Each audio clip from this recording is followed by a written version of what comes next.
저희가 어제까지 새벽에 에레미야 애가서를 마쳤습니다. 에레미야 애가는 우리가 아는 대로 에레미야가 하나님의 백성이었던 이스라엘 백성들이 바벨론 포로로 극심한 고초와 고난과 수치와 어려움을 당하고 있었고요.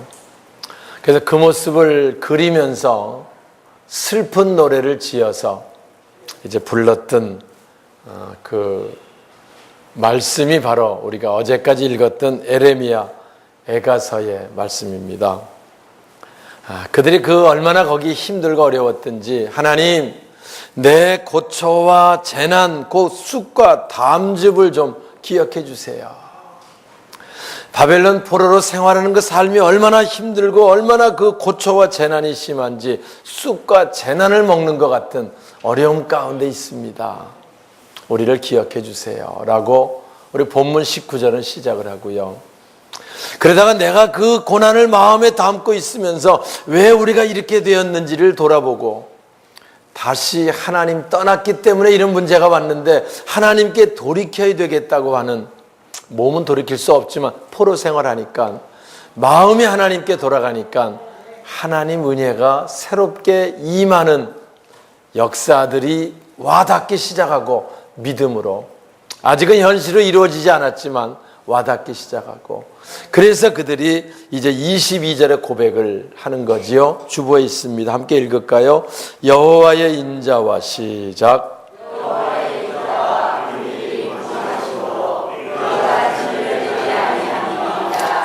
우리 이 말씀은 예루살렘 멸망으로 절망 가운데 있는 유대 백성들에게 큰 비처럼 다가오는 핵심 구절입니다.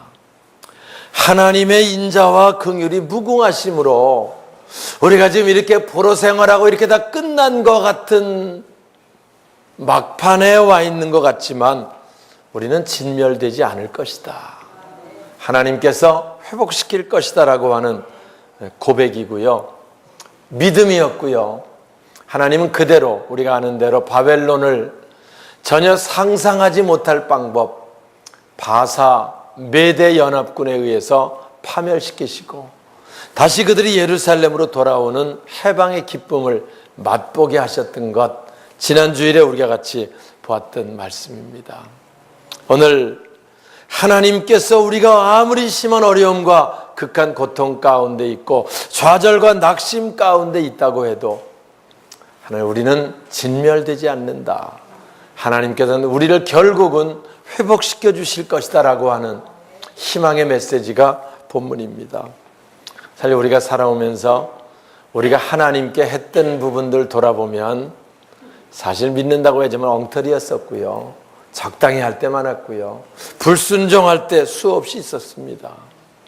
우리가 하나님께 한 대로 하나님 우리에게 행하셔서 벌써 우린 진멸되고 말았을 텐데, 그래도 그 하나님 인자와 긍휼이 무궁하셔서 우리가 여기까지 왔고 오늘 또 예배를 드리고 또 하나님 말씀을 듣고 주님의 은혜 가운데 새롭게 한 주를 시작하게 하신 줄 믿습니다.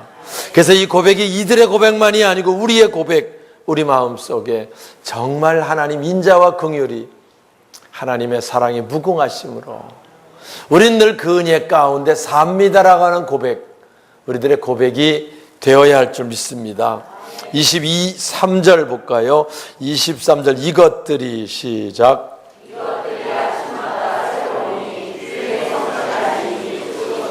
네, 아침만 되면 우리가 비록 어려운 가운데 있고 비록 포로 가운데 있어서 심한 노역과 심한 고난 가운데 있지만, 그러나 아침마다 주의 은혜가 새로 와서 아침마다 주의 은혜 가운데 우리가 새롭게 살아갑니다라는 그 고백이죠. 그들은 포로 생활의 어려움 가운데 있었지만 이런 고백을 할 수 있다는 것은 힘들고 어려운 환경을 잘 이기고 있음을 보여주고 있는 거지요. 우리가 어제까지 에레미야 애가서를 마치면서 또 많은 말씀으로 감동을 받았고요. 사실 이 새벽마다 성경 통독으로 매 한 장씩 우리가 읽어서 약 3년 반 정도의 전체를 한번 읽고 또 돌아가고 합니다. 벌써 7번, 8번째 우리가 말씀을 30년 목회하면서 읽는데요. 그때마다 주신 은혜가 새로워요. 그때마다 읽을 때마다 새로운 하나님 은혜가 있고 감동이 있고, 그래서 그 이제 전하는 기쁨 가운데 우리가 늘 살아가며 오늘 이 말씀이 제 자신에게도 얼마나 귀한지 고백할 수밖에 없습니다. 제가 말씀을 전할 때 은혜 받은 말씀을 전하니까 행복하고, 또 내가 그 은혜를 느끼며 이것을 우리 성도들과 함께 주님의 은혜를 나누고 베풀고 싶은 마음에 전하니까 말씀 전할 때 기쁨이 있고 소망이 있고 감사가 있는데요. 만약에 제가 은혜를 받지 못해가지고 억지로 말씀을 전한다고 하면 전하는 저도 힘들고 듣는 사람도 아마 힘들 겁니다. 그런데 이 하나님의 인자와 긍휼이 아침마다 새로우니 그때 주신 말씀을 또 우리 온 성도들과 함께 나누게 하시니 얼마나 감사한지요 라는 고백으로 말씀을 늘 우리가 전하고 있습니다. 우리가 늘 이 땅에 사는 동안 아침마다 새롭게 하시는 놀라운 은혜가 우리들 삶 속에 늘 함께 할 수 있다고 하면, 여기 이들이 바벨론 포로로 생활하면서도 늘 감사와 기쁨으로 이길 수 있었던 것처럼, 믿음을 지킬 수 있었던 것처럼 우리도 그런 승리의 삶을 누리게 될 줄 믿습니다. 자, 24절 같이 볼까요? 내 심령에 이르기를. 자, 시작.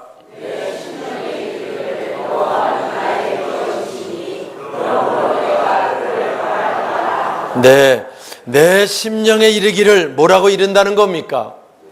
하나님은 나의 기업이십니다.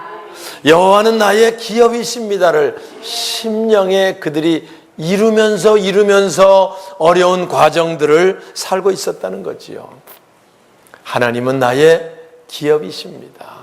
사랑하는 여러분, 일부 예배 때도 그래서 우리도 이렇게 한번 합시다. 하나님은 우리의 기업이십니다. 우리 한번 할까요? 옆 사람 보고 하나님은 우리의 기업이십니다. 한번 인사하세요. 하나님은 우리의 기업이십니다. 하나님은 우리의 기업이십니다. 우리가요, 하나님이 우리 기업이라고 생각하는 그런 고백 가운데 우리가 살아갈 수 있으면 승리할 수 있고요. 그런 고백을 하면 하나님을 바라보게 되는 거지요. 하나님을 바라보게 되면 하나님의 은혜가 임하게 되는 줄 믿습니다.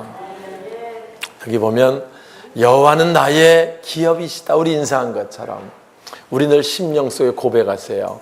하나님은 나의 기업입니다. 그래서 우리 기업이 성공되고 하나님의 일이 성공되어지는 게 내 삶의 목표입니다. 우리가 푸르지오 아파트가 어제 오늘 이제 점검의 날 행사를 지금 갖고 있습니다. 어제도 우리 점검의 날 행사를 가져서 우리 전도팀들이 나가서 같이 물티슈를 나눠주고 이제 우리 교회 소개라고 했는데요. 가보니까 정수기 회사들, 인테리어 회사들, 온갖 회사들이 와서 입주를 축하하면서 선물을 주는데요. 교회는 우리 교회만, 딴 사람들 모르니까 이제 입주가 시작되면 다른 교회도 막 오는데, 이 입주의 날인 거는 정보를 우리만 가지고 있어서 우리 교회는 가서 물티슈를 나눠주면서 이제 같이 교회를 정하게 되면 새로 이사 와서 우리 교회로 오세요라고 주니까 물티슈를 보고 바로 앞에 저 교회구나라고 이야기하는 사람들 많았고요. 어제 같이 나눔 행사를 가졌습니다. 거기서 보면서요, 기업하는 사람들이 자기 기업이 잘 되게 하기 위해서 그들이 왜 거기 와서 알지도 못하는 사람들에게 선물을 갖고 나눠주고 왜 그럽니까? 자기 상품을 써달라는 거지요. 자기 상품을 써주면 자기 기업이 잘 될 수 있으니까 기업 성공을 위해서 하는 거거든요. 우리들이 나가 그들에게 물들을 나눠주는 이유는 뭡니까? 그들이 우리 교회를 통해 구원받고 그들이 하나님 은혜 가운데 살게 하려는 마음들이 모아져서 그런 거지요. 그 일 같이 하면서 하나님은 나의 기업이라고 하는 그 말씀 기억하고 기쁨으로 그 일에 동참했던 어제 우리 많은 성도들이 있었습니다. 교회가 성장하는데 그냥 가만히 있어도 되는 건 없지요. 기업이 성장하는데 가만히 있는 기업이 성장합니까? 아닙니다. 경쟁에 지면 퇴보하고 망하고, 요새 해운 기업 뭐 이런 거 신문에 늘 나잖아요. 기업이 성공한 모두 구성원들이 영광을 받는데요, 기업이 부도나고 망하니까 모든 그 구성원들이 다 길가에 내몰리고 직장을 잃고 파탄되고 실업자가 되고 막 이러는 거잖아요. 그래서 기업하는 사람은 모든 종업원들과 함께 모여서 더 좋은 제품을 만들고 이 제품이 잘 팔리게 하고 또 하여튼 모든 노력을 다 기울이는 그런 모습 보면서 우리들은 어떤 삶을 살아야 되느냐? 우리가 우리에게 고백한 대로 하나님은 나의 기업이십니다. 고백해서 하나님의 일이 성공되어지고 몸된 교회가 잘 돼서 우리 교회가 아름답게 성공되어지는 것만큼 우리의 삶이 성공되고 우리가 영광을 얻고 우리가 건강하며 행복한 삶을 살게 되는 줄 믿습니다. 그래서 그들이 힘들고 어려울 때지만 하나님은 나의 기업이십니다. 우리가 비록 게으르고 나태해서 하나님의 성전이 불타고 회파되고 이렇게 됐지만 다시 한번 하나님의 성전을 재건하고 하나님을 다시 하나님의 영광을 재현할 수 있는 그 역할을 우리가 감당할 수 있도록 우리를 붙들어 주세요 라는 고백이 하나님은 나의 기업이십니다를 자기 자신 일컬으며 우리는 주를 위해 존재하는 자고 우리들을 통해 하나님의 역사가 재현되는데 우리가 쓰임받아야 되겠다고 하는 고백이 이 말씀 속에 담겨 있는 거지요. 그래서 지난주에 말씀드린 것처럼 바벨론이 예상치 못한 사건으로 망하게 되고 고레스 왕의 조세에 의해서 예루살렘 돌아가라고 하는 명령이 떨어졌을 때 하나님이 나의 기업이고 내가 바벨론에서 했던 모든 것은 부수적이라고 생각했기 때문에 버리고 예루살렘으로 돌아갈 수 있었고요. 그들을 통해 성전 재건의 역사, 하나님의 역사의 재건이 일어나게 된 줄 믿습니다. 사랑하는 여러분, 하나님은 나의 기업이시다. 이거 우리 고백이 돼야 돼요. 제가 요즘 구역별 신방하고 있는데요, 이 말씀으로 같이 나눕니다.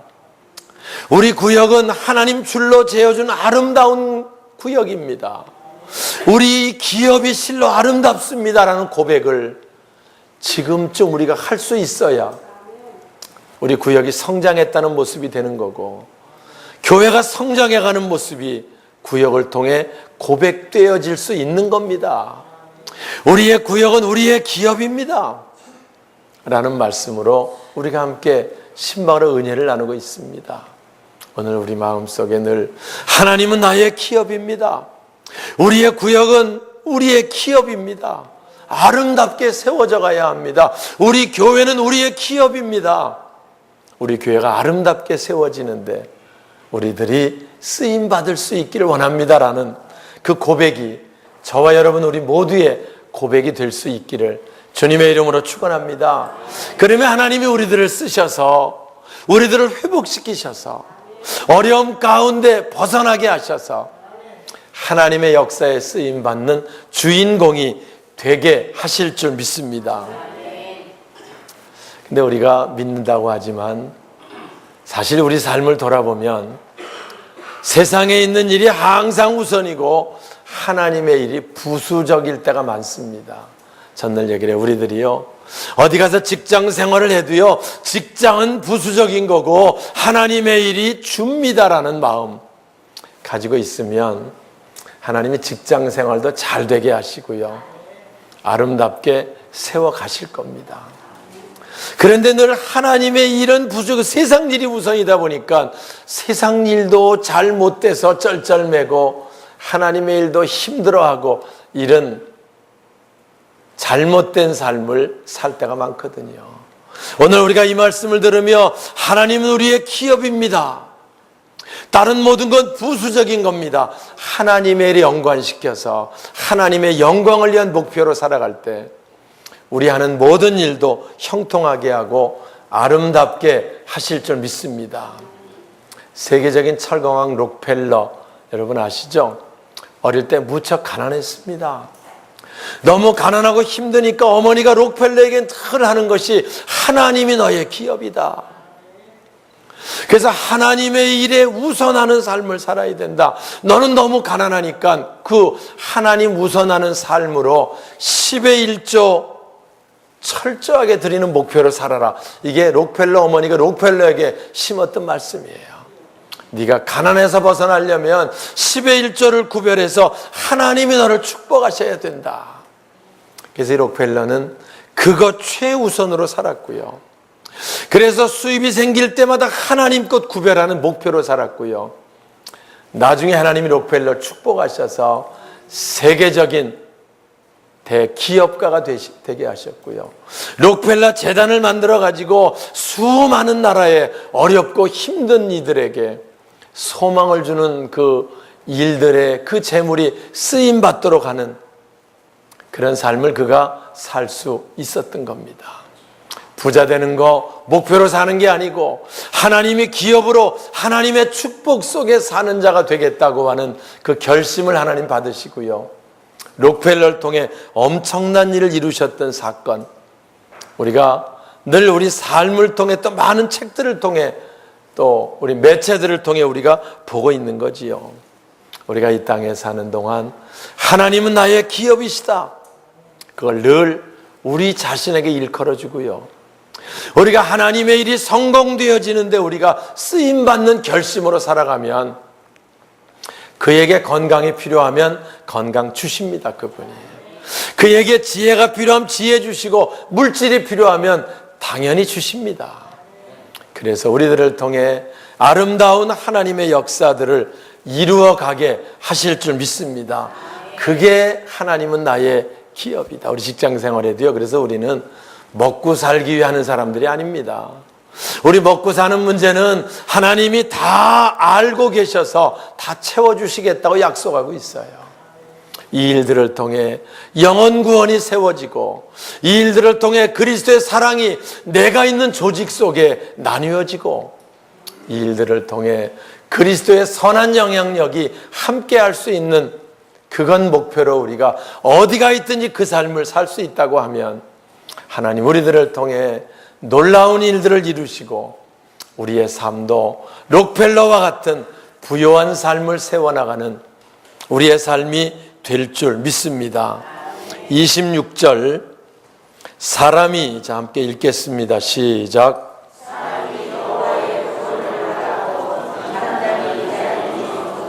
예, 사람이 하나님 구원을 바라고 잠잠히 기다림이 좋도다. 말씀드렸죠. 이들의 삶이 지금 고난과 재난 가운데 쑥과 담즙을 먹는 것 같은 어려운 삶을 살고 있을 때입니다. 포로 생활하고 있을 때입니다. 너무 삶이 힘들어 쩔쩔 맬 수 있을 때 이 고백을 하는 거예요. 사람이 여호와의 구원을 바라고 잠잠히 기다림이 좋도다. 사실 우리가 좀 고난당하고 시련당하면요, 조금 어려움을 당하면요, 이거 어떻게 빨리 해결해 보려고 하다가 더 막다른 길로 빠질 때 우리 많이 볼 수 있고요. 또 고난과 시련 당할 때 엉뚱한 생각, 부정적인 생각을 해서 다 끝났다, 회복될 수 없다 그래가지고 자살이라고 하는 끔찍한 사건들 가운데로 빠져드는 사람들도 우리가 많이 보거든요. 근데 우리 믿는 사람들은 어려움이 겪을 수 있어요. 힘든 문제가 올 수 있어요. 고난이 올 수 있어요. 그러나 그때마다 사람이 여호와의 구원을 바라고 잠잠히 기다림이 좋도다. 할렐루야. 잠잠히 기다리면 하나님의 때가 되면 우리를 회복시키시고 하나님의 때가 되면 우리가 상상할 수 없는 사건으로 우리를 새롭게 하시는 하나님의 놀라운 역사를 우리가 보게 될 줄 믿습니다. 그들이 비록 바벨론을 끌려갈 때는 비참하게 끌려갔고 왕이 다 왕자들이 죽고 모든 유력한 자들 다 끌려가서 고난과 고초를 당하고 어려움이 있어서 전혀 회복될 수 없을 거라고 생각했지만 하나님의 뜻은 다른 데 있었던 거지요. 그들이 그곳에 가서 하나님의 은혜를 만나고 하나님의 구원을 바라는 마음을 가지고 있게 되면 하나님은 하나님 방법으로 구원하시고 하나님 방법으로 회복시켜 주시는 줄 믿습니다. 그래서 저한테 목사님, 제가 지금 너무 힘들고 어렵습니다. 제가 기도하면 어떻게 회복될 수 있을까요? 회복될 수 있습니다. 성경은 회복될 수 있다고 말씀합니다. 그런데 회복이 너무 어려워서 뭐 될 방법이 암만 따져봐도 없어요. 상관없습니다. 너는 내게 부르짖으라. 네가 알지 못하는 크고 비밀한 일을 내게 보이리라. 할렐루야. 하나님은요, 하나님 방법으로 역사하세요. 하나님 방법으로 회복시켜 주십니다. 하나님은 하나님 방법으로 우리를 낫게 하실 줄 믿습니다. 그래서 고난이 있고 시련이 있을 때 하나님의 구원을 바라고 잠잠히 기다리면, 흔들리지 않는 삶 가운데 하나님을 바라고 사모하며 그분의 은혜를 구하면 그분은 가장 아름다운 때에 우리를 회복시키시고 가장 아름다운 역사를 이루게 하실 줄 믿습니다. 사실 새벽에도 얘기했지만요, 우리에게 고난이 있고 시련이 있습니까? 이건 우리에게 축복입니다. 은혜 주시기 위한 과정입니다. 우리가 기도를 해도요, 등 따시고 배부르면 하나님 은혜를 사모합니다. 말은 기도해도 적당히 하게 됩니다. 근데 만약에 어렵고 힘든 가운데 쑥과 담즙을 먹는 것 같은 힘든 삶을 살 때, 그때 하나님 우리를 좀 돌봐주세요 라고 기도할 때 그 기도는요, 하나님 마음을 움직이는 기도입니다. 그리고 그 하나님 마음을 움직이는 기도, 하나님 그 기도를 기억하시고요, 구원의 역사를 베풀어 주시게 되는 거지요. 그래 다윗도 살면서 심한 어려움과 고난 가운데 죽을 꿈을 수없이 넘깁니다. 그때마다 하나님께 기도했고요, 하나님은 하나님 방식으로 그에게 구원의 역사를 베풀어 주셨어요. 그래서 시편 119편 71절, 제가 좋아하는 말씀이에요. 고난당한 것이 내게 유익이다. 고난을 통해 내가 주의 율례를 새롭게 배웠습니다 라는 고백하고 있는 거지요. 사랑하는 여러분, 우리가 늘 이 땅에 사는 동안 힘들고 어려운 일 있을 수 있습니다. 좋은 일 있을 때 늘 그분의 은혜에 감사하고, 힘들고 어려울 때 늘 하나님의 구원을 바라고 잠잠히 기다리며 그분의 은혜를 사모할 때, 인자와 긍휼이 무궁하신 하나님께서 우리들을 영 진멸시키지 않고 새로운 회복의 역사를 베풀어 주실 줄 믿습니다. 에레미야를 마치며 슬픈 노래였고 힘든 어려움 가운데 있었지만 하나님께서 새롭게 하실 것이다, 하나님께서 회복시킬 것이다 라고 하는 말씀의 요지가 에레미야고요. 그래서 5장 어제 읽으면서 하나님 지금 고난 가운데 있습니다. 그러나 하나님이 돌이키시면, 하나님이 돌아오게 하시면 우리가 돌아갈 수 있습니다 라는 소망의 메시지로 애갓을 어제 마쳤습니다. 이제 새롭게 우리가 또 한 주를 시작하고 또 새로운 은혜 가운데 시작합니다.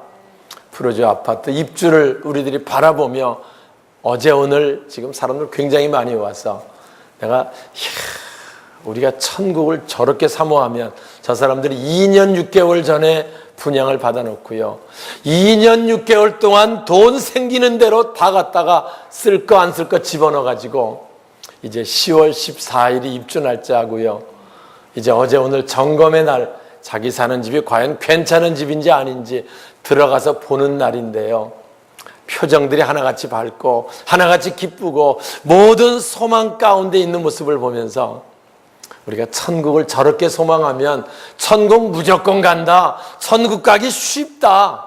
왜? 소망하면 가는 거니까. 근데 가기 어렵다. 왜? 소망하지 않고 이 땅만 그저 집중해 살려고 하니까. 오늘 우리가 저 모습을 보면서요, 우리가 늘 하나님 은혜를 기다리고 그 나라와 그 일을 소망하며 늘 승리하는 삶을 사는 저와 여러분 우리 모두가 되시길 주님의 이름으로 축원합니다.